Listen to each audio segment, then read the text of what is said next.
Hello guys and welcome to my channel. आज की कहानी का नाम है एक सामान्य बच्चे की कहानी। एक छोटा सा गांव था जहां एक साधारण और आम बच्चा नामक लड़का रहता था। उसका नाम राहुल था। राहुल एक आनंदमय और प्रकृति प्रेमी बच्चा था।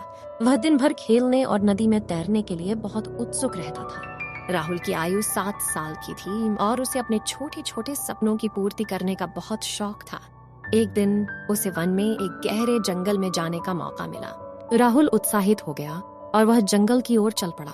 वह बहुत खुश था क्योंकि यह उसका पहला अनुभव था। जब राहुल जंगल में चल रहा था तो उसने अचानक एक बाघ को देखा। वह बाघ राहुल के पास आकर उससे बात करने लगा। राहुल को बहुत हैरानी हुई, लेकिन उसने बाघ से बात करनी शुरू की। बाघ ने राहुल को बताया कि उसे जंगल का राजा कहा जाता है और उसका नाम राजा शेरू था। वह राहुल को जंगल में घूमने के लिए आमंत्रित कर रहा था। राहुल बाघ के साथ जंगल का सफर करने के लिए तत्पर था। वह उसकी गर्दन पर बैठ गया और उसने राजा शेरू के साथ जंगल के राजमार्ग में चलना शुरू किया। वह जंगल के नदियों, पहाड़ों और घास के मैदानों के माध्यम से गुजरते हुए बहुत सुंदर और रमणीय स्थानों पर पहुंचा। वहां राहुल ने अनेक प्राणियों को देखा, जैसे कि नीलगाय, चीता, हाथी, बंदर और फूलों के खिल रहे बगीचे भी देखे। राहुल और राजा शेरू के बीच में एक गहरी मित्रता हो गई। उनके बीच में बातचीत और मुसीबतों के समय मदद करने की आदत हो गई।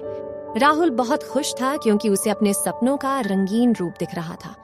जंगल के आदर्श मानव जीवन की मिसाल बन गई थी। इस प्रकार राहुल की आम दिनचर्या में अद्वितीयता आ गई थी। उसकी साधारण जिंदगी अब उसे अनुभव, सीख और खुशी से भर गई थी।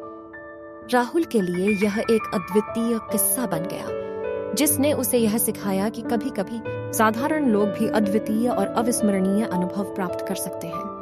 इस कहानी से हमें यह सीख मिलती है कि हमारी छोटी छोटी सपने और इच्छाएं हमें अपार खुशियों और आनंद से भर सकती हैं। इसलिए हमें कभी नहीं घबराना चाहिए और उम्मीद और अभिलाषा के साथ अपने सपनों की पूर्ति करने के लिए प्रयास करना चाहिए।